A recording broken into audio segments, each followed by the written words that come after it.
حضرت مولانا مفتی محمد مختار علی رضوی سیرانی گوجر خان پنجاب، حضرت مولانا سید ذوالفقار گیلانی رضوی مدرسہ جامعہ علویہ غوثیہ ہجرت کالونی باب المدینہ کراچی، اور حضرت مولانا رب نواز جلالی صاحب دامت برکاتہم العالیہ مرکز الاولیاء لاہور پنجاب پاکستان نے مدنی چینل کو اپنے تاثرات میں عالمی سطح پر ہونے والی خدمات دعوت اسلامی کو خوب سراہا اور دعاؤں سے نوازا۔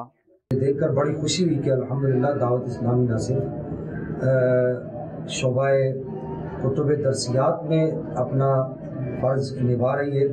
نہ صرف عربی تراجم میں دعوت اسلامی اپنا فرض نبھا رہی ہے، نہ صرف دعوت اسلامی قدیم علماء کی کتب پر جو ہے وہ کام کر رہی ہے،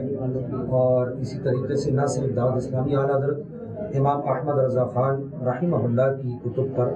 کام کر رہی ہے۔ اس کے ساتھ ساتھ خوشی اس بات کی ہے کہ دعوت اسلامی عام لوگوں کے لیے بھی جو نیا سلسلہ ہے دعوت اسلامی کا المدینہ لائبریری کے نام سے، اور شعبہ IT جہاں پر مختلف طریقے سے دین کی خدمت کا فریضہ سر انجام دیا جا رہا ہے، تعلیم قرآن کو عام کیا جا رہا ہے، حدیث مبارکہ کا علم لوگوں تک پہنچایا جا رہا ہے۔ اس چیز کی سب سے زیادہ ضرورت تھی جسے محسوس کیا گیا، اور اس کا کام پوری دنیا کے اندر جاری ہے اور لوگ استفادہ کر رہے ہیں علمی حوالے سے۔